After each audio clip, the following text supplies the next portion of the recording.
ئەم کاتتان باش بیرەرانی خۆشەویستی تلویزیۆنی کۆمەڵە.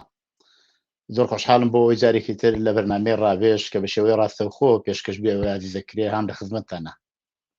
ئازیزان، ئەوڕۆ سی بانگی ڕزبەری 1400 هەتاوی بەرامبەر بە 22 مانگی ئۆکتۆبری 2021 زایانیە. ئەوڕۆ بەرنمەیەکمان دەبێت لەسەر هەڵسوکەوتی کۆماری ئیسلامی لەگەڵ هەڵسوڕاوانی کۆمەڵایەتی کرێکاری و بۆچی خەریکی ئەوەیە جمهوری ئیسلامی خەریکی چییە، هەروە چاوەخشێنین بەسەر وەزیەتی ئەسەی کۆماری ئیسلامی، هەروەتر چاوی شێخێنی بەسەر ئەو خەبات و هەڵسوڕاوانەی وا ئێستا لە ناو کۆمەلگادا لە ئارادایە. ئێوەی ئازیزی شەتوانن لە ڕێگەی تەلەفۆنی 0046 26 16 1964 لە ڕێگەی واتسابەوە پەیوەندی بە ئێمە بکردن. ئەم بەرنمەیە هەروە کە لە ڕێگەی تەلەڤیزیۆنەوە پێشکەش بێەوەی ئازیزەکرێ لە ڕێگەی کۆمەڵەتەویان نێتوەرکیشەوە ڕاستەوخۆ لە یوتیوب و فەیسبوک بڵاوە بێتەوە. تکراری ئەم بەرنمەیەش دیسان هەر لە ڕێگەی ئەو تۆڕە کۆمەڵایەتیانە و تلویزیۆنی کۆمەڵەوە پێشکەش بێەوەی ئازیز دەکرێت. ئازیزان، دوای هاتنە سەرکاری سەرۆکۆماری نوێ ڕئیسی کە دەستی بە خوێنی هەزاران لاوی شۆڕژێر و کۆمونیست و ئازادیخواز لە ئێران سوور بووە، چاوەڕوانی ئەوە کرا کە ئەو ڕژیمە هەوڵ بدات زەخت و زۆرێکی زیاتر بێنێتە سەر هێزە کۆمەڵایەتیەکان و خەباتکارانی ناو کۆمەلگا لە ئێران. هەروەش پیشبینیە کراکە بەشێکی زۆر لە وەزیران و لە کاربەدەستانی ئەو ڕژیمە هەر لەلایەن مقاماتی سوپای پاسدارانەوە دابمەزرێت و سوپای پاسدارانیش هەوڵی داوە کە تقریبەن یەکدەست لەگەڵ سەرۆکۆمار ڕەفتار بکات. با چای بخشین بەسەر وەزیەتی کۆماری ئیسلامیدا، زانی و کۆماری ئیسلامی لە چه شەرایەتێکدایە. لە ئاسی نێودەوڵەتیە کۆماری ئیسلامی زیاتر لە هەر کاتێکی تر کەوتوتە پەراوێزەوە و ئەوەیش بە چیا ئەبینرێت؟ ئەو شاخصە ئەسڵیانەی یا ئەو شتە تایبەتیانەی کە ئەتوانێت پیشان بداوە ئەو قسە ئێمە بسەلمێنێ بریتین لە بەرجام تا ئێستش هەر نەیتوانیوە دوای ئەوەی کە ئەو مفاوزاتە بچرا لەگەڵ وڵاتانی زلهێز نەیتوانیوە دەستکەوتێک بەدەست بێنێت. کۆماری ئیسلامی هەر هەڕەشە و گۆڕەشە کات ئەڵێ کە ئێمە ئەوە موشک تاقیەکەینەوە ئەوە نەزام چیەکەین و ئەڵێت کە ئەبێ حتمما ئەو زەختانەی وا لە سەرمانەوە هەموو تحریمی اقتصادیانەوە کراتە سەرمان ئەبێ لا برێجا ئەوختە دین، یعنی ئەوە تەبعەن ئێوێ بۆ هاوسەنگی هێز بەو شێوە ڕەفتار بکات. بەڵام مەسەلەیەکی کە ئەوەیە کە کۆماری ئیسلامی چەندێ توانێت کاری وا بکە و لە چه سەتحێکا توانێت، ئایا واقعان نەتوانێت بەو شێوە ڕەفتار بکە هەر بۆ خۆی ئەو دەستگاهای ئەتۆمی و خەریکە بۆ بەرهەمهێناری چەکی ئەتۆمی بەکارهێنێت. چەند جار لەلایەن ئیسرائیلەوە هینی کێشەی تیا دروست بوو و ئاوری تیا بەربوو. هەر پێشتریش بەشێک لە دانشمەندان و لێزانانی باری ئەتۆمی کە خەریکی ئەو ئیشەبوون لەلایەن دیسان هەر نەیارانی کۆماری ئیسلامی زیاتر قام بۆ ئیسرائیل لە کێشتێکە دەستی لە کوشتنی ئەو دانشمەندانەی ئەتۆمی ئێراندا بووە. ئەوە لەو بابەتەوە موافق نییە کە دینە سەر مەسەلەی ناوچە. ئێمە بینین لە کۆماری ئیسلامی هەوڵی داوە لە ناوچە هەمیشە دەخاڵت بکات و هەمیشە دەوری ببێت و وا بێت کە بە قەولی هەروەکو پێشتر قەیران دروست کات و بێ بۆ قەیرانانە ژیانی ئیدامە بدات. ئەگەر خەڵک لە سەر شقام هاتن و داخوازیەکانی خۆیانیان داوا کرد، ئەو کاتە بوترێت کە ئەوە ئێمە سەرقاڵی شەڕین، ئەوە نازانم پێویستە مەسەلەن بە بەهانای براکانمانەوە لە لبنان و نازانم لە لیبی و لە شوێوانە بین و بەو بۆنەوە خەڵک چاوەڕوان ڕابگرێ جوابی ناڕزاتەکانیان نەداتەوە ئەمە گەڕێتەوە بۆ ساڵانی پێشوو توانی ئەم هەڵگرساندنی قەیران تا ئەندازەیەک سەرکەوتوو بێ بۆ کۆماری ئیسلامی بەڵام ئەبینی لەم چەند ساڵی ئەخیرا لە دوای هەشتا بۆ لاوە تقریبەن خەڵک بەوانە تازەهی نابن فری و ناخۆن و داوای داخوازەکانی خوانەکەن کۆماری ئیسلامی لە عێراق نەیتوانیوە سەرکەوتوو بێ بەو جۆرەوە ئەبوایە وا بۆ خۆی دانابوو کە سەرکەوتووە بێ هەر لەم انتخاباتی ئەخیری عێراقا ئێمە توانین بەڕوونی ببینین کە ئەوانەی وا لایەنگری ئێران بوون و ئێران یارمەتی لە هەموو بابەتێکەوە پێکردن لەم هەڵبژاردنانەدا سەرکەوتنیان بەدەست نەهێناوە تقریبەن لە پلەی خوارەوە بوون ئێستا ئەوانەی وا بە ناوی شۆڕژێرانی ساحەی عێراق ناسرێن کە لە مەیدانی تەحریر و لە جنوب ناسرااو بوون ئەوانی شەروەکو لیستێک لەم ئینتخاباتانە بەشدەریان کرد هێشتا ئەوان سەرکەوتنی باشتریان بەدەستێنا و تا ئەندازەیەک بەشێک لە کورسیەکانی پارلمانیان بەدەستەوە گرت کەوایە کۆماری ئیسلامی لە عێراق دیسان ئەم جاری شەر سەری دای بەبەردا و نەیتوانی بۆ جۆرەوە بۆ خۆی داینابوو سەرکەوتوو بێتە دەرەوە باسی لوبنان بکەین ئێستا کۆماری ئیسلامی بۆ خۆی هیچ کە لە قەیرانێکایە هیچ مەسلەی کارەبا و مەسلەی ئاو ئەوانە لە وڵاتەدا زۆر کێشەیەکی گەورەیە بەڵام بە کەشتیهای باربەری نەوتی ڕەوانەی لوبنانەکەوە تەحویلی حیزبوڵڵادا بۆ حیزبوڵڵا لە کۆمەڵگای لوبنانە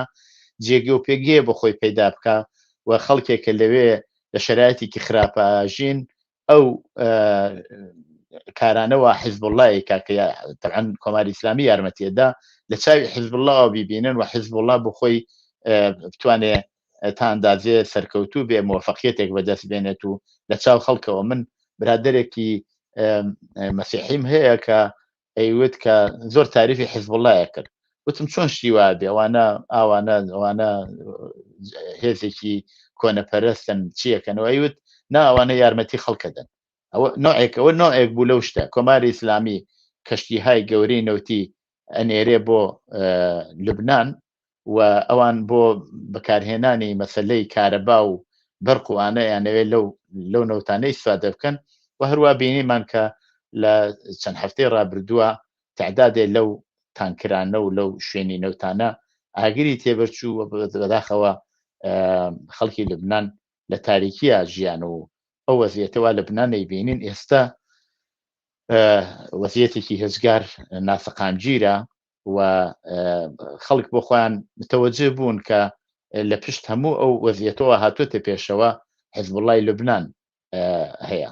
کاڵێن حیزبوڵڵای لوبنان هەیە بە معنایەکیش ئەتوانین خامکەر بۆ کۆماری ئیسلامی بکێشین ئەو تەقینەوە گەورەوە لە بەندەری بەیروت ڕوویداوە بوو بە هۆی کوژرانی زیاتر لە 3000 کەس و ماڵوێرانێکی هزگار زۆر لە ئاسی و ئەسڵ شتیاوە زۆر بەدەگمەن هەڵەکەوێت تەقینەوەیەکی ئاوە ئەوە بینین کە لەوێ ئێستەخام بۆەوە کێشرێت کە لە پشت ئەو مەسەلەوە حیزبوڵڵا بووە ئەو قازیەی وە خەریب بوو ئەو پەروەندەی لەسەری کاریە کرد و ئەوە بوو کە هەتا بوو بە شەڕی ناوخۆتە ئەندازەیە تەقە لێ کرا و کوژران و برانی لێ بووە لە بینی لایەنگرانی حیزبوڵڵا و خەڵک و هێزەکانی تر کە هەروە کە دەرەکەوێت کۆماری ئیسلامی لە لوبنانیش سەرکەوتوو نەبووە ئەوە لە لوبنانیش دیسان سەری داوێتی بەبەردا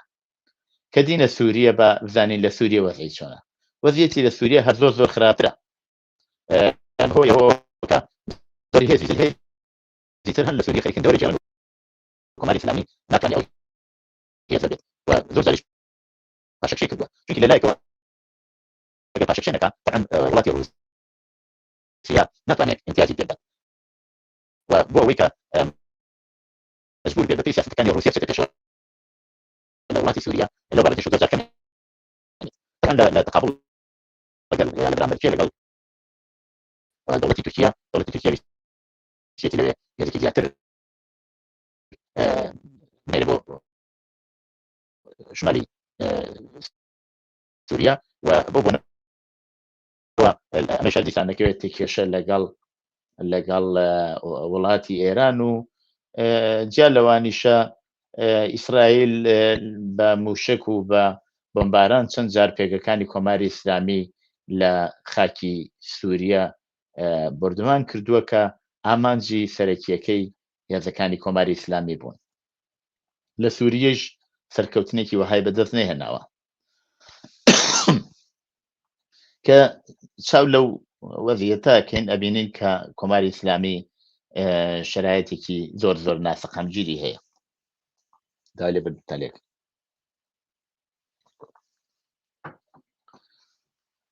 کە دینە سەر وەزیەتێک کە تازەیی دیسانویستی قەیرانێکی هاڵگرسێنێ مەسەلەی ئازەربایجان بوو بەهۆیەوە کە ئازەربایجان هەندێک مقڕاتی گومرکی لەسەر سنوورەکان دانابووە بۆ ئەو کامیۆنانەی کە هاتوچووی مەرزیانە کرد و مەجبورە بوون لە بەشێک لە ئازەربایجانەوە تێپەڕ بن لەوێ مقڕاتی گومرکی دانابووە بۆ ئەو کامیۆنانەی کە هاتوچوویەکە گومرکی لێسەندن. ئەمە بوو بە بەهانەیە بۆ کۆماری ئیسلامی هێز کۆبکاتەوە لەسەر سنوورەکانی بینی خۆی و ئازەربایجان و شتەکە هەر بەوە تەواویش نەبوو بەڕاستی چونکی لە پشت ئازەربایجانەوە تورکیە بوو مەسلەی رووسیا دیسان هەر دەوری هەبوو و خۆشی کۆماری ئیسلامی ئەیزانی ناتوانێت شەڕێک هەڵگرسێنێ کە ئەگەری هەڵیشی گرسانە تەبعاً زۆر بە زەرەری تەواو بوو و لەو مەسلەی شادیسان هەر زەرەری کرد و نەیتوانی دەستکەوت بەدەستبێنێ.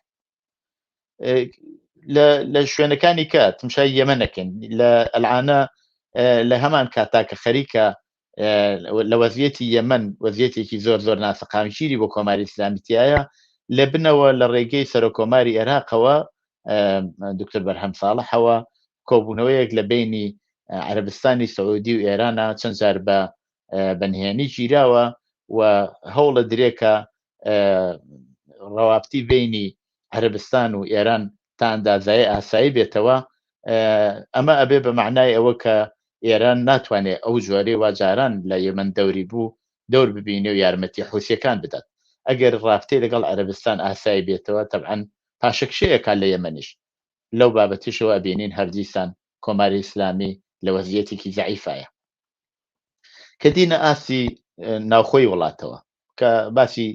کۆماری ئیسلامیکەن لە ناوخۆی وڵاتەوە وڵاتێکە کە لەباری ئابووریەوە زۆر شپریوە زۆر دارماوە بە تەوری واقعی ناتوانێت سەقامگیری ئێستش بە ئێستەیشەوە هێشتا نەیتوانیوە نەوت بەو شێوەی جارانە بفرۆشێت. بڕێک ڕابطەی لەگەڵ چین و شوێنی وتری وا هەیە کە نەوتەکان پێفرۆشێ بەڵام زۆر بە هەرزان پێیان نەفرۆشێ ئەوە ناتوانێت یارمەتێکی ئەوتۆ بە کۆماری ئیسلامی بکات بۆ ئەوەی کە لەباری ئابووریەوە تۆزێک سەقامگیری بۆ خۆی پێکات. کۆماری ئیسلامی سەرەکی ترین بەرهەمی ئابووری ئەو وڵاتە نەوتە. ئەگەر مەسەلەن بڵێن نەوت تووشی کێشە بوو نێتوانی لە ڕێگەی نەوتەوە بڕێک سەروەت و سامان بۆ وڵاتەکەی کە هەرچەند بەکاریشی ناهێنێ بە وڵاتەکەی بەڵام بڵێن لەو تەریخۆ بەدەستی بێنایە ئەوانیش نییە سەرەت و سامانێکی بەو شێوە نیە تمشاکەی بەشێکی زۆر لە سەناعی ئەو وڵاتە زۆر پشتیان بە زلهێزەکان هەیە هەر لە خودڕەوە چاوی لێ بکە لە سەناعی خودڕە و ماشین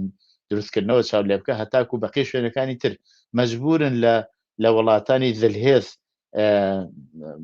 ئەو بەشانەی کە وسایلی یەدەکی پێڵێن یا بۆ تەکمیلی ئەموراتی سەنایعیان ڕووبکەنە ئەوان و ئەوانیش مەجبورن ئەو تەحریمانە ڕعایەت بکەن. تەبعاً کۆماری ئیسلامی لەو بابەتیشەوە هەر تووشی کێشە هەیە. لە لایەکی ترەوە ئێستەیش کۆڕۆنا زیاترین خەڵک لە وڵاتی ئێرانە کاتە قوربانی. ڕۆژ نییە سەدها نەفەر لە شارەکانی ئێران بەهۆی کۆڕۆناوە گیان لەدەست نەدەن. دەوڵەتی کۆماری ئیسلامی هێشتاش نەیتوانیوە پرۆژێ بەرنامەیەکی ڕێک و پێک بۆ واکسینکردنی خەڵک بەکاربێنێت. معنای ئەوە نییە واکسین لەو وڵاتە نییە، تا ئەندازەیە واکسین هەم لە چینەوە هاتووە، تا ئەدادێ لە رووسیەوە هاتووە، بەشێک لەلایەن نەتەوە یەکگرتوەکانەوە نادراوە بۆ ئێران. باوەسیەوە حکوومەت ڕەهبەری ئێران خامنەیی ئەوانەی پێ حرام بوو وتی نابێ بێن، بەڵام هەر ئەوانەیش وا حرام بوون ئێستا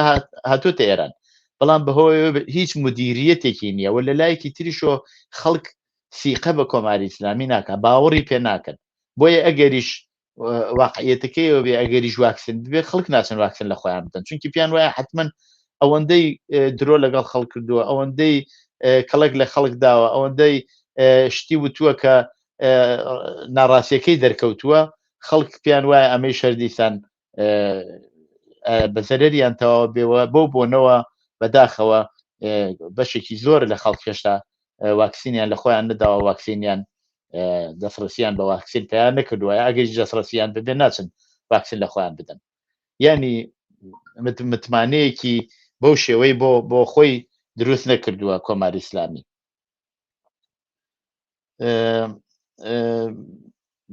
بینەرێکی خۆشەویست پەیامێکی ناردووە بۆتانی خوێنمەوە. ئێوەی ئازیز دەتوانن قەیناکە لە بینی بەرنامەکانە پەیام و تێڕوانین یا هەر شتێکتان ببێ، من هەوڵە دەم بیگوێزمەوە بۆتان و بیخوێنمەوە. سڵاو ڕێز بۆ ڕێبازی کۆمەڵی کومنیست و ئێوەی ئازیز. هاورێجان، تکایە شێوەی بەرەوەبردننی بەرنامەی ڕاستەوخۆ بگۆڕنەوە، شێوەکەی کاکفەرهاد بێادی بە خێر بێت ئیدامە بدەن، واتە با خەڵک قسە کات و قسە کات خاڵەکەی تر بێت، زیاتر لەسەرمە شار و دەهاتی کوردستان قسەکەن و بە نەوعێک خەڵک لە یەک نزیکەنەوە بە سازمانیان بدەن، مەسایلێک مەترحکەن کە خەڵکیش لەو بارەوە مەوزوع بگرێت و کومنت یا بە سەوت یا بە سەوت و شتی تر. هاوڕێجان، ڕووتان لە ناو خۆی کوردستان بێت و ئەو باسانەی دەوری خەڵک جەزبەکات، تکایە بەرنامەی ڕاستەوخۆ تەنیا لەسەر کوردستان بێت. زۆر باشە، حتمما ئێمە هەوڵە دەین. تەبعەن من بۆ خۆم هیچ وەخت ناتوانم ئەو جێگەی و هاوڕێی خۆشەویستمان کاکفەرهاد بەرنامەی ڕاستەوخۆی بەرەوە برم ناتوانم هیچ وەخت بەو شێوەیە ئەو بیبەمە پێشەوە. توانایی کاکفەرهاد لاسێکی ترا بوو بەڕاستی، من هەوڵە دەم لەو بابەتەوانەوە، ئەگەریش ئێوە سەرنجنادا بێ بەڕاستی لەسەر هەر مەسایلی کوردستان بە تایبەت قسەمان کردووە، بەڵام ئەگەر باسی ئێرانمان کردووە پەیوەندی بە کوردستانەوە بوو، وەختێ باسی کۆڕۆناکەین پەیوەندی بە کوردستانەوە، وەختی ئەمانەوێ وەزعیەتی کۆماری ئیسلامی هەڵسەنگێنین خۆ ناتوانین کوردستانی لێجیاکەین و ناڵێن لە کۆماری ئیسلامی کوردستان حاڵی وەزعی زۆر باشە، لەباری ئابووری وەزعی زۆر باشە، بەڵام لە ئاسی ئێران ئاوایە، ینی خراپە. وەختێ باسی خراپی وەزعیەتی ئابووری، وەزعیەتی نێودەوڵەتی، وەزعیەتی ناوخۆی ئێرانەکەین، تەبعەن مربوطیشە بە کوردستان و ئەمانەوێ نەتیجەگیریەکی لێ بگرین کە خەڵکی کوردستان لەم زەمینە چی بکات. تەبعەن هەوڵە دەین ئێمەش چاوەڕوانین، ئێوە حتمما پەیامان بۆ بنێرن و ئەو تێبینیانتان حتمما ئەنینە سەر چاومان و لە نەزەریاگرین و پێمان خۆشە بێت. بەڵێ باسی وەزعیەتی ئەو وەزعیەتەمان خەڵکی متمانەیەکیان بۆ کۆماری ئیسلامی نییە، هەر بۆ بۆنەوە ڕۆژانە بەشێکی زۆر لە خەڵک ئێستش کەتمشاکەی بەشی چاودێری تایبەت لە بیمارستانەکان لە خەڵک هێشتا کۆرۆنایان گرتووە، واگەر لە وڵاتەکانی ئەوروپایی شەپۆلی چوارەم هاتووە خەریکە دێت، لێران شەپۆلی حوتەمیش هاتووە، ئەوەندە وەزعی بەفەکە خراپە. ڕۆژ نییە خەبەری ناخۆش کە خەڵک ئازیز و کەسب کاری بەدەستدا بۆی کۆرۆنا، ئەوە بەرنامەیە و نەفەیرە مدیریەتی و نامەتنەمانەیە کە کۆماری ئیسلامی بۆ خۆی دروستی کردن لە ناو خەڵکە و بۆ بەهۆی ئەوەی کە وەزعیەتی پیاوای بۆ هاتووە پێشەوە. سەر ڕای تەواوی ئەو وەزعیەتەوە هەیەی کۆماری ئیسلامی خەریکی چییە؟ کۆماری ئیسلامی ئێستا زیاتر لە جاران خەریکە هەڵسوڕاوانی کرێکاری کۆمەڵایەتی ئەداتە بەرزەبروسەنگ و فشاریان بۆیانێت. هەر لە ماوەی پێشوودا ئێمە ئاگدار بووین کە سپیدەی قلیان بە هێزێکی زۆرەوە بەو جۆرەوە باسەکرێ بە هێزێکی تقریبەن 20 نەفەریەوە هێرشیان کردو سەر کچێکی گەنج خۆ نەچێکی پێبووە نازانم سەنگەری گرتووە نەفرێکیش بچوایە هەرێ توانی بیگرێ بەڵام بۆ کۆماری ئیسلامی واکە ئەبینی لە کوردستان کاک عوسمانیان گرتووە و هەر دیسان هێزێکی هێزگار زۆر هێرشیان کردێت سەر ماڵەکەی لە سوورەتێکە ئەکرا بانگی بکەن و لێ پرسن بکە چ خەتایەکی کرد هەچی ئەگەر ببێت چەند بۆیان نییە کاری وا بکەن خۆ ئەوانە هیچ گوناحێکیان نەکردو ئەوانە خەریکن داوای مافەکانی خۆیانەکەن بەڵام تمشاکە هێزێکی زۆر کۆ بێتەوە بنەوەیەک خەڵک چاوترسیان بکات بنەوە فشار بێنێ بۆ خەڵک ئێمە مەوردی ئاومان هێزگار زۆرە لەلایەکی ترەوە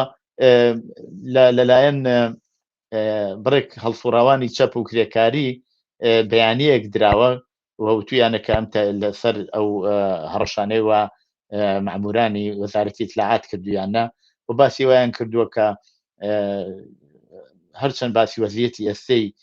ئێرانیان کردو وەزیەتی فەقر لە ئێرانە خەتی فەقر تقریبەن 80% خەڵک لەژێر خەتی فەقر ئاژینوانە باسی ئەوانەیان کردووە ئیشاریان بەوە کردووە کە ڕۆژی 27 مانگی ڕەزبەر مەمورانی ئیدارەی اطلاعات چن لە فاصلەیەکی کورتە هێرشەکەنە سەر بەشێک لە هەڵسوڕاوانی کرێکاری و کۆمەڵایەتی وەکو ڕەهامی یەگانە و کامیاری فەکوور و سروزنازی ئەحمەدی و ئەتیفەی ڕەنگریز عەسەلی محەممەدی و هیرادی پیر بداغی و ئەچن بە لەحنێکی ناخۆش تهدیدیانەکەن و لە هەر حاڵە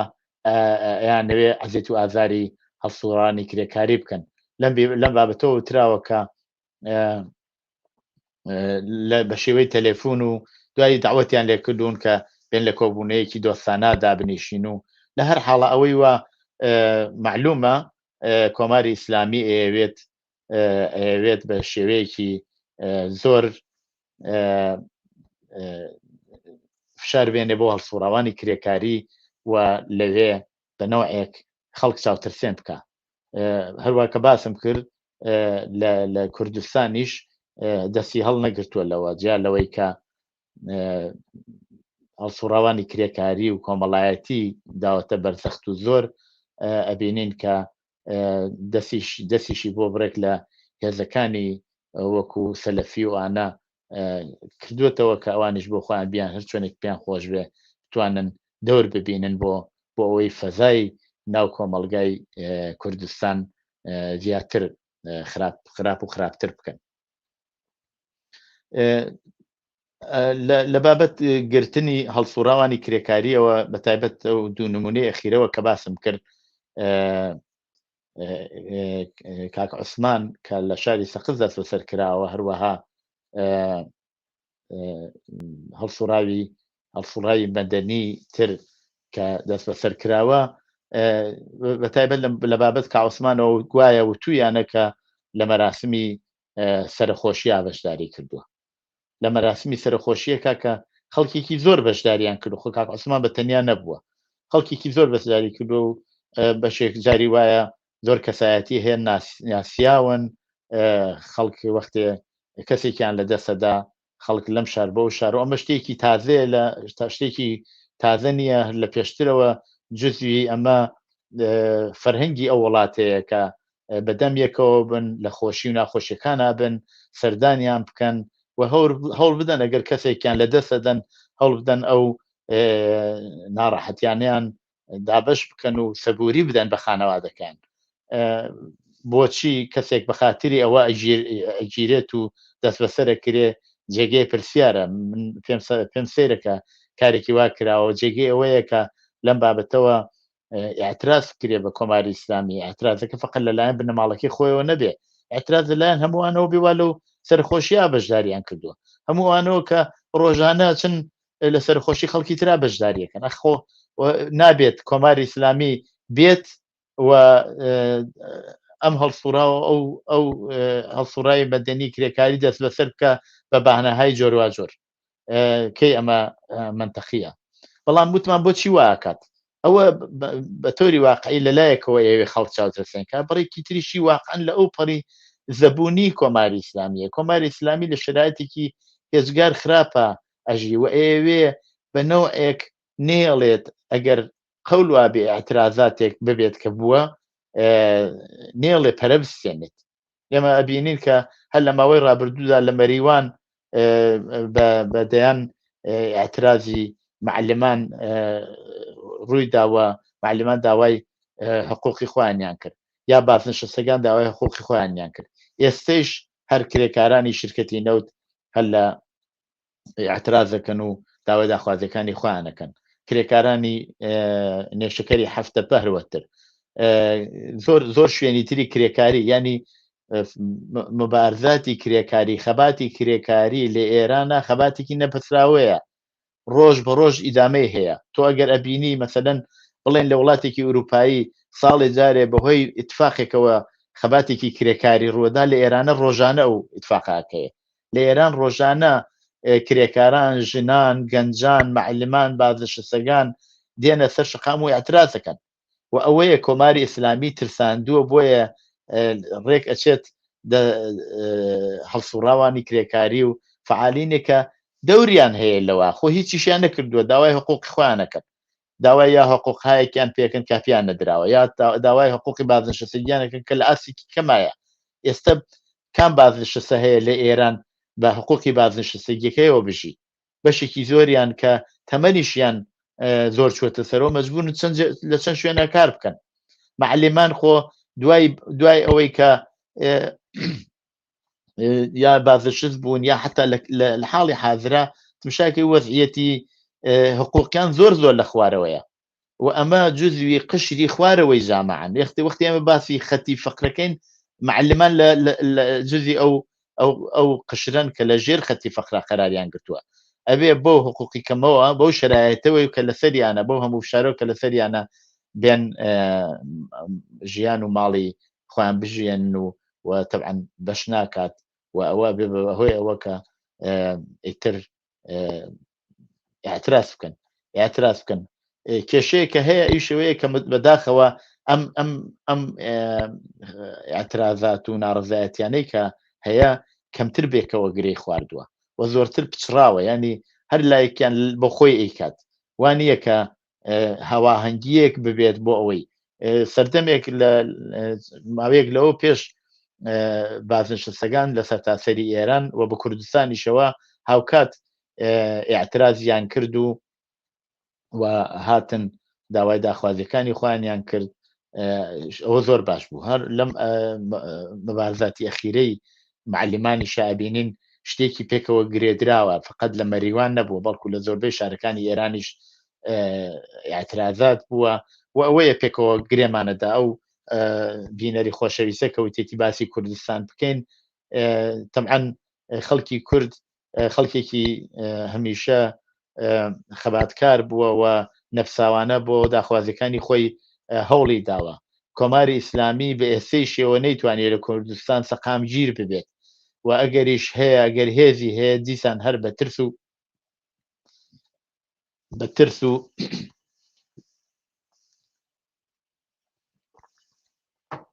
لەرزەوەخە خەریکە لەو کۆمەلگا حزوری هەیە هێشتا ناتوانێت ئەو بەو شێوە ئاساییە بتوانێت لەوێ حزور پیاکات ئێستەیش خەڵکی کورد هەر بە هەموو شێوەیەک هەر نەیانوتۆ بۆ کۆماری ئیسلامیش ئەوە زانێ بۆیە کە ڕۆژ نییە بە شێوەهای جۆر ئەو خەڵکە نەداتە بەر هێرش و هەڵسوڕاوانی نەگرێت و هەوڵ بدا مەحدودیت بۆ هێزەکانی سیاسی بەدەست بێرێت لەم بابەتیشەوە ئێوە بۆ خۆتان ئاگدارن کە ماوەیەکە لەسەر سنوورەکانی عێراق و ئێران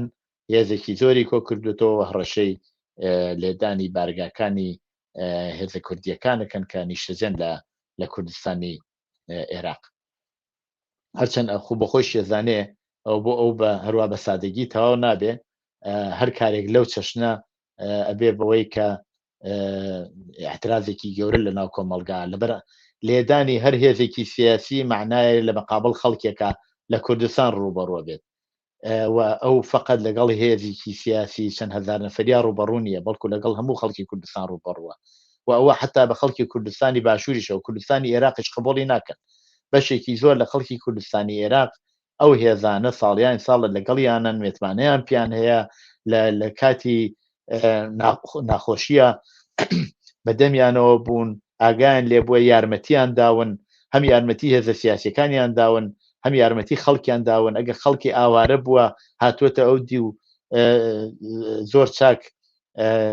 خزمەتیان کردوون ئاگایان لیان بووە نانی خۆیان نانی سفری خوانیان لەگەڵ بەش کردووە و ئەوە لە بەرچاو خەڵکی کوردستانی باشوورە و بەیانی ڕۆژ ئەو هەڕەشانی کۆماری ئیسلامی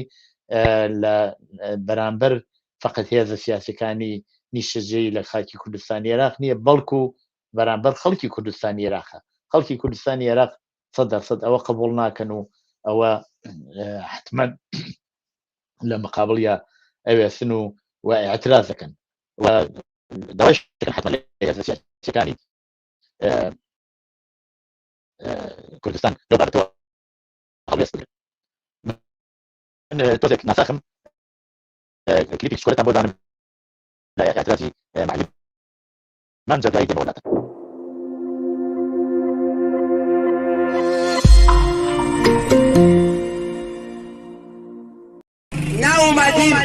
صد معبر کنیم نه اومدیم اینجا اوباش بازی دراریم عرازل بازی دراریم نه اوباشیم نه عرازلیم ما قشر فرهنگیان این جامعه ایم آقایون کارمندی که دارید نگاه میکنید گناه ما چیه؟ گناه ما اینه که معلم شدیم مگه آقای نوبت وعده 12 مرداد نداد مگه تو حساب نیست تو بانک ها نیست چرا پرداخت نمی‌کنی؟ چرا باعث شدی که کارمند از زاهدان و سیستان و بلوچستان رنج سفر رو تحمل کنه و بیاد چقدر قول دادی 4 مرداد 12 مرداد چقدر قسم خوردید شهریور پرداخت میشه مگه گناه ما به جز معلمی چیه آقای دکتر میرکاظمی عزیزانی که تو سازمان برنامه و بودجه مسئول این پرداخت هستید یه نگاه به خیابون بندازید این خانوما زندگی دارن بچه دارن این آقایون زندگی دارن کیلومترها اومدن مطمئن باشید اینجا میمونید تا حقمون نمیدید حالا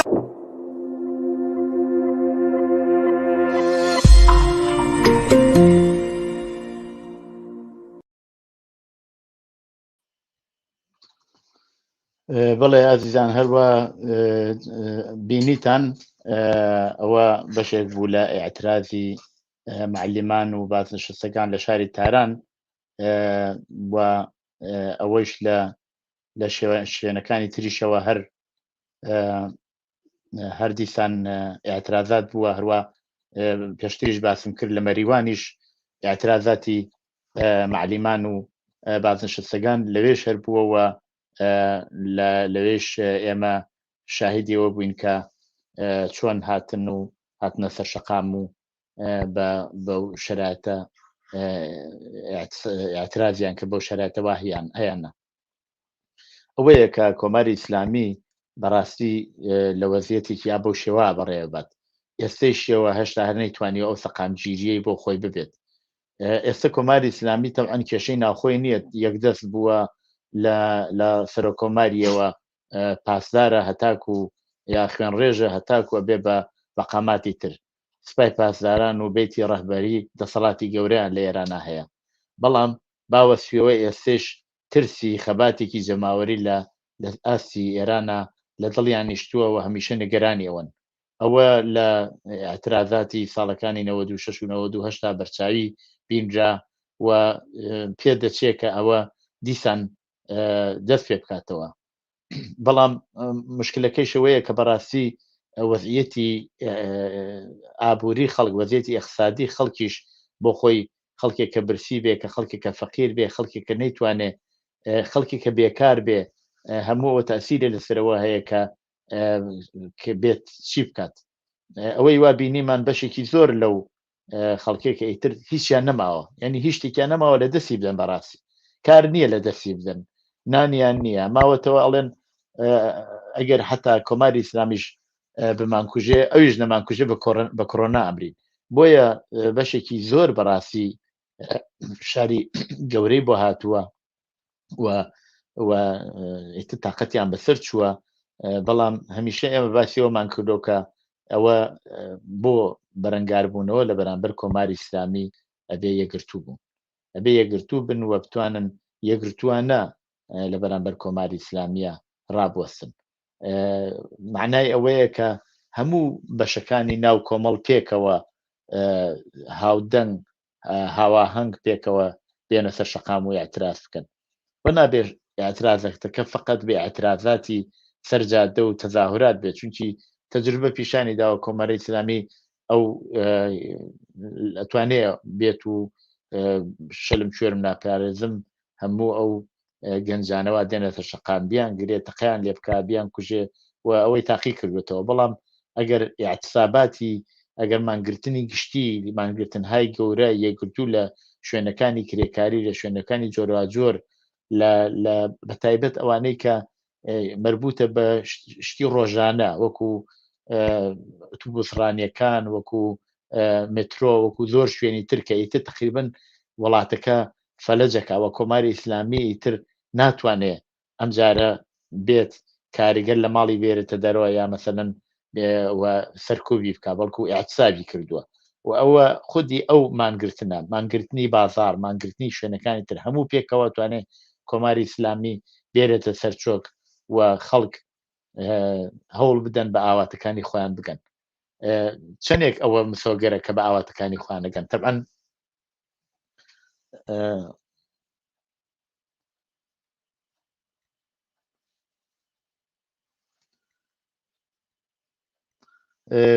دانێک پۆسێکی ترم بۆ هاتووە وتێتی سڵاو درود بۆ ئێوە ڕفیق مەحیە گرتن و بەندکردنی کاک عوسمانی ئیسماعیلی لەلایەن ئیسلاحاتی کۆماری نێگریسی ئیسلامی بە توندی محکوم ئەکەین بۆ پشتیوانی خۆمان لەسەر داخوازیەکانی کاک عوسمان کە داخوازی گشتیە ڕادەگەێنین کۆماری سێدارە ناتوانێت بە گرتن و بەندکردنی هەڵسوڕاوانی کرێکاری داخوازیەکانی جەماوەر سەرکوب بکات زۆر سپاس ئەو بۆ پەیامەتان ئێمە چاوەڕوانین کە چ بە دەنگ بێت چ بە پەیام بێ حتمەن هاین لە خزمەتتان ناو پەیامەکانتان ئەگوازینەوە بەڵێ باسی ئەومانە کرد کە ئێمە ئەبێ زۆر بە دووربینیەوە چاو لە داهاتوو بکەین ئێمە ئەبێ بزانین ینی بۆ هەر هەنگاوی هەڵیەگرین لەش بزانین هەنگاوی دووەمەکەمان چییە بێت و تەئسیری چییە بێ ئەو هەنگاوانەمان و چۆن ئەتوانین سەرکەوتن بەدەستبێنین و بەو شێوەیە سەرکەوتنەکانمان مسۆگەر بکەین بەو شێوەیە بتوانین خەباتی دوا ڕۆژمان دیسان هەر مسۆگەر بکەین و پێمان وابێکە ئەوە بەو دەستکەوتەی واویستومانە پێی گەیشتوین ئەمە ئەتوانێ باش بێ ئێمە تەجروبەمان لە کوردستان هەیە کوردستان لەو بابەتەوە تجربەی زۆر گرنگی هەیە چ لە ئاستی زەماوەری و لە چه ئاستی چ لە ئاستی ڕێکخراوەیی ئێمە بینیمانە کە خەڵک چۆن یەکگرتوو بەرامبەر بە کۆماری ئیسلامی وەساون ئێمە بینیمانە کە چۆن خەڵکی یەکگرتوو کاتی خۆی بەهانای یەکترینەوە چوون لە کۆچی مەریوانەوە لە زۆربەی اعترازاتی ترەوە کە چاوی لێ بکەین ئێمەوانەمان بینیوەوە چاوەڕوانی ئەوە کرێکە لە ئاسی سەراسەریشە بەم شێوەیە ڕفتار بکرێت و نێڵین کۆماری ئیسلامی چتر لەوە زیاتر فشار بۆ ئێمە بێرێەوە ژیانمان لەوە زیاتر بەرەو خراپی و خراپتر ببات بۆیە کە باسم کرد کۆماری ئیسلامی بەڕاستی موقعیەتێکی خراپی هەیە موقعیەتێکی باشی نییە لە پێش لە قسەکانمان ئیشارەم بە وەزیەتی نێودەوڵەتیەکەی کرد وەزیەتی ناوچەکەی کرد و لە ئاستی ناوخۆشە باسم کرد چ وەزیەتێکی خراپی هەیە و ئەمە ئەبێ بەوەی کە ئێمە ڕاحەترە توانین سەرکەوتن بەدەستبێنین، ڕاحەترە توانین بە داخوازیەکانمان بگەین. تۆ لەگەڵ هێزێکی زۆر فەقامگیری وا ڕوبەڕوونی طبعاً کۆماری ئیسلامی لە کوشتن و لە گرتن و لە بڕینی خەڵک بەڕاستی چاوی دەستی ڕان نەگرتووە، بە هەر شێوێ لە دەستی بێ و کاری کردووە، بەڵام ئەگەر چاوی لێ بکەین هەڵسوراوانی بە تایبەت هەڵسوراوانی کرێکاری و کۆمەڵایەتی ئەبێت ئەو ببینن کە کۆماری ئیسلامی وەزیەتێکی کامڵ ضعیفی هەیە لە ناوخۆ لە دەرەوە و ئەتوانێ ئەمە مەیدانێ بێ هەنگاوێ بۆەوەی ئێمە بتوانین داخوازیەکانی خۆمان مەطرحکەین. مەسەلەیەکی تر کە ئەوەی شەرجەرگەی سەرنجە مەسەلەی دیسان ژینگەیە کە هەر بە ئێمەوە بە خەڵکی کوردستانەوە بە خەڵکی ئێرانەوە ڕەتی هەیە. مەسەلەی ژینگەی شەوەیە کە ئێستا وڵاتی ئێران لە حاڵی دارمانایە بەڕاستی بەهۆی مدیریەتی غەڵەتی بەنداوەکان و نازانم گواستنەوەی ئاوەکان بۆ شوێنێکی تر لەم شوێن بۆ شوێنێکی تر بەشێکی زۆر لە ئاوی ژێر عەرزەکان نەماون لە بین چوون تقریبەن یا هەر نەماون و ئەوە بوو بەهۆی ئەوەی کە بەشێک لە زەوی وزارەکان خەریکن داڕمن خەریکن دێنە خوارەوە. بەپێی ئامارێکە نیشانی داوە هەر لە شاری ئیسفەهان بەشێک لەو بینا قەدیمیانەی کە تاریخ و مێژووی ئەو شارەیە بەهۆی ڕۆچوونی عەرزەوە خەریکە درزی تێکەوتووە کەزانی داڕمە. ئەمەش یەکێک لەو سیاسەتانەیە کە کۆماری ئیسلامی سیاسەتی غەڵەتی لە بابەت مەسەلەی ئاو و گواستنەوەی ئاو و ژینگەوە بەکاربێناوە. دەریاچەی ورمەی بەر وشکی برد و خودی وشکی دەریاچەی ورمێ شاید بۆ خۆی هەر ئەوە مۆزوعێ بێ بەڵی بەشێکی شێوەیە کە دەریاچەی ورمێ مەشهورە بە دەریاچەی خوێ و وەختێ ئەو ئاوە تقریبەن نامێنێت تۆز و خۆڵی خوێیەکە بە شێوەی باچێ بەرەو ئەو زەوی زارە کشت و کاڵیانەکە تاسیردانێت لەسەر کشت و کاڵوە جیالەوە لەسەر تەندروستی خەڵکیش زۆر زۆر خراپ و باش نییە. بۆیە لەو ئاستەیشە پێویستە یەکێک لە مۆزوعهای داخوازیەکانی خەڵک ئەو وەزیەتە بێت کە هەیە مەسەلەی ئاوە مەسیلەی ژینگەیە مەسەلەی ژیانی باشە. بەشێکی زۆر لە دارستانەکان ئاوری تێبەرە درێ بەبێ ئەوە بچێسە چ لە مەریوان بووە لە ڕستان بووە لە زۆر شوێن لەوانە لە دارستانەکان ئاوری تێبەر بووەوە دەوڵەت هیچ هەنگاوێکی هەڵ نەگرتووە بۆ بچێ و ئاورانە بکوژێنێتەوە. هیچ ڕێگەیەکی ئەوەیە کە خەڵکی خۆبەخش چوون و بە کەرەسەی زۆر سادە و بە داروشتیوە ئاورەکانیان کوژانێتەوە و متاسفانە پێشتر ئێمە شاهدیەوە بووین کە بڕێک لە هەڵسوراوان لە جەریانی کوژانەوەی ئاوردا ژیانیان لەدەستداوە ئێمە شاهدی ئەوە هەین. بۆیە مۆزوعەکە فقط لەوە نییە بڵێن کاریگەر حقوقی نییە، مۆزوعەکە لەوە نییە کە بڵێن بازە شەستەکان حقوقیان کەمە یا بڵێن کاریگەر بێکارە یا ژنان تحتی ستەمن ژنان ئەسووتێن ژنان مەوردی ئازێت و ئازار قەرارەگرن گەنجان بێ ئایەندەن. هەموو کۆمەلگا پێکەوە کەوتوێتە ژێر زەخت لەلایەن کۆماری ئیسلامیەوە. هەموو کۆمەلگا وانە بڵێن بەشێکی وەزعیەتێکی باشتری هەیە ئەو بەشەی تریان وەزعیەتێکی تا ئەندازەیە خراپتری هەیە یا خراپتر. هەموو بەیەکەوە لە وەزعیەکی خراپان. ئێستا کەس نییە لە ئێران بچی مراجعی پێ بکەی غێرە کەسوکاری سەر بە ڕژیم نەوێ کە قسەی لەگەڵا بکەیت لە وەزعیەتی ژیانی گلەیی نەکات و لە وەزعیەتەوە تیاژی ناڕەحەت نەبێ. بەڵام زۆر جار پرسیارەوەی دێ باشە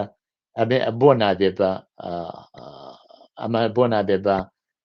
هەڵسانی ئەترازات و ناڕەزایەتی های گەورە ئەگەر وایە خەڵک ئەوەندە وەزیان خراپە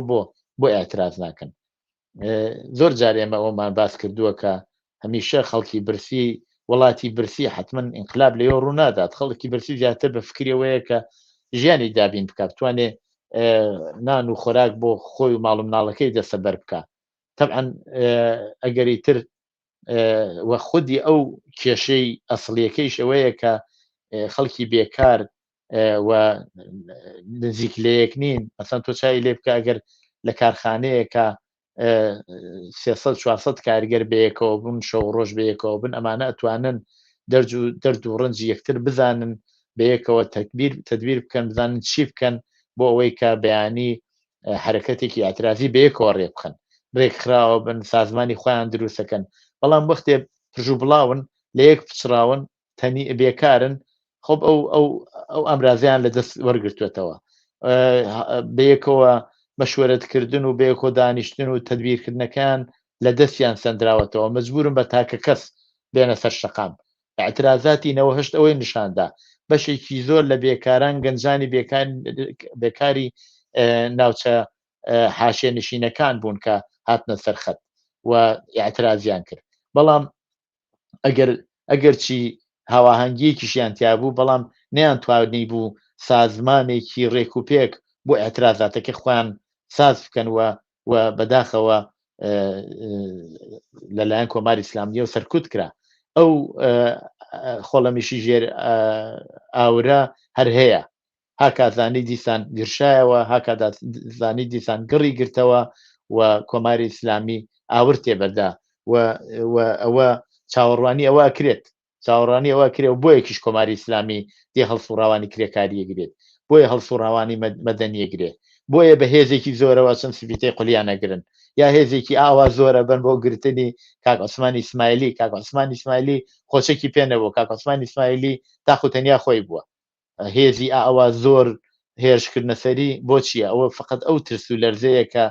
یانێ بیخەنە دڵی خەڵکەوە و ئەو ترس و لەرزەیە لە شۆڕش و لە ئینقلاب کە لە ئێرانە هاکازانیت هەڵیدا و کۆماری ئیسلامی بەرەو ڕووخان و بەرەو نابردی برد بەڵام پێویستە تەکبیر بۆ ئەوە بکرێت کە لە جیاتی هاتنی کۆماری ئیسلامی ئەبێت چی بکرێت ئەبێت چ شتێکدا بنرێت کە کۆماری ئیسلامی کە دیسان لە چاڵێکەوە نەکەوێنە چاڵێکی تر کە تەجربەی ساڵی 57 دوای انقلابی دژ بە ڕژیمی شامان بۆ پێش نەیە لێەوە هاتین و کۆماری ئیسلامی بوو بە توشمانەوە وە 42 ساڵە خەریکە ئەو خەڵکە بە شێوەهای جۆروا جۆر ئەچەوسێنێتەوە ئەعدامەکە و زەبر و زەنگ بەرامبەر بە هەموو بەشەکانی ناو کۆمەڵ بەکارەهێنێت چییە بێ بکرێت بۆ ئەو تووشی وەزیەتێکی وان نەبین طبعا ئێمە هەمیشە هۆڵمان داوە کە بڵێن کە ئەبێ ڕێکخراو ببێت ڕێکخراو دروست ئەبێت ئەو ڕێکخراوە لە دەرەوە لە ئاسمانەوە یا لە شوێنێکی ترەوە ناکرێ بهێنی بۆ کۆمەلگای ئێران ئەو ڕێکخراوە هەر لە ناو خودی و کۆمەلگا دروستەکرێت ئەو ڕێکخراوە بە هاوکاری و هاواهەنگی هەموو ڕابەران و پێشڕەوانی بەش و جۆراجۆرەکانی ناو کۆمەڵ پێک دێت تەکبیر بکەن بەیەکەوە بەجێگەی ئەوە لەسەر شتی بچوو کە جیاوازی بە وجودێنێت و لە یەکتاندا ئابچرێنێت ئەبێ هەوڵ بدەن ئەو نقاتەی وە پێکەوە نزیکتانەکاتەوە ئەویش ڕوخانی کۆماری ئیسلامی ئەویش داخوازیەکانتانە بەیەکەوە سازمانی بۆ دروستکەن تەشەکولی بۆ دروستکەن ڕێکخرای بۆ دروستکەن وە ئەو ڕێکخراوە ئەتوانێ زامنی سەرکەوتن بێ ئەو ڕێکخراوە ئەتوانێ لێکی بداتەوە کە چۆن دەستکەوتەکان بپارێزێت وە شکەستەکان تکرار نەبنەوە ئەو ڕێکخراوەی ئەتوانێ اعترازات و خەباتی دوا ڕۆژ پیشبینی بک بچ شێبی باتە پێشەوە ڕۆژێ لەسەر شەقام بێ ڕۆژێ لە کارخانە بێ ڕۆژێ لە شوێنێکی تر بێ ئەوە بەو شێوەیە ئەکرێ و ئەوە ڕێکخراوە کە ئەتوانێ و کارە بکات طبعا ئێمە وەکو کۆمەڵە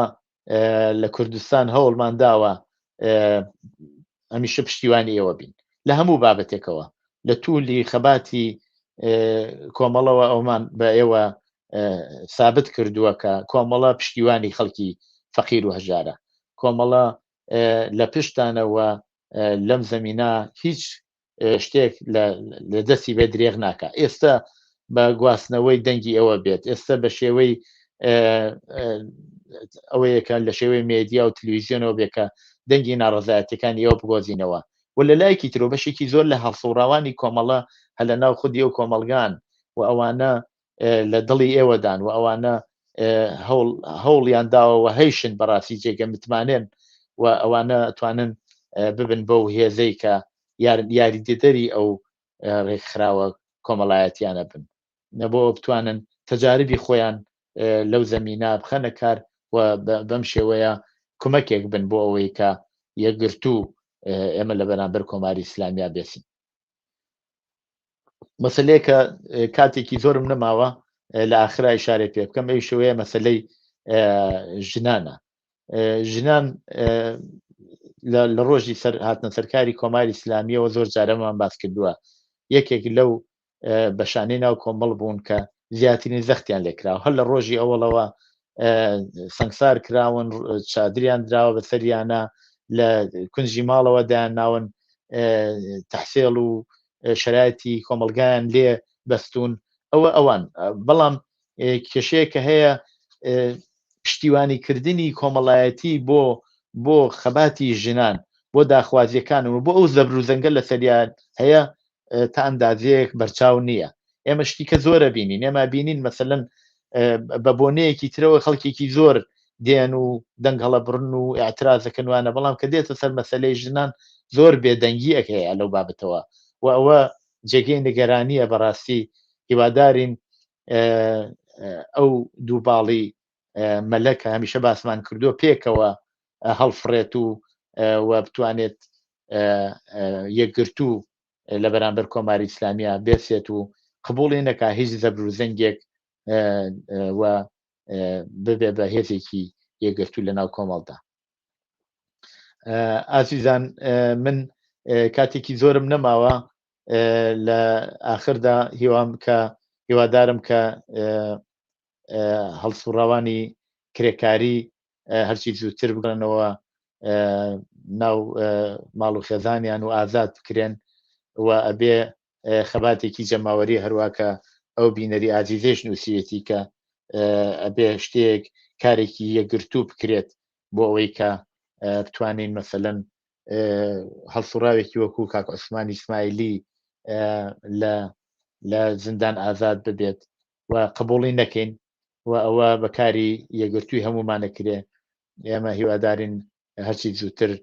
بە دیداری بنەماڵەیان شاد بن و هیوادارین لە خەبات و مبارزانە سەرکەوتوو بن. داوای سەرکەوتنەکەم بۆ هەمووی ئێوەی ئازیز و خۆشەویست بۆ ئەوەی توانیم لە خزمەتتان نابووم داوای لێبردنتان لە یەکەم بۆ ئەوەی تۆزێک دەنگم گیراوە بڕێک ناساخ بووم بۆ یەکیش هەفتەی ڕابردوو نەمتوانی لە خزمەتتان نابووم بۆ پێشکەشکردنی بەرنامە بەڵام هەوڵە دەم کە بەرنامەکان بەردەوام بێت و هەتاکو بەرنامەیەکی تری ڕاگەش کە بەشێوەی ڕاستەوخۆ پێشکەش بێ وادەکرێت ڕۆژێکی خۆشتان بۆ باوەت خۆتان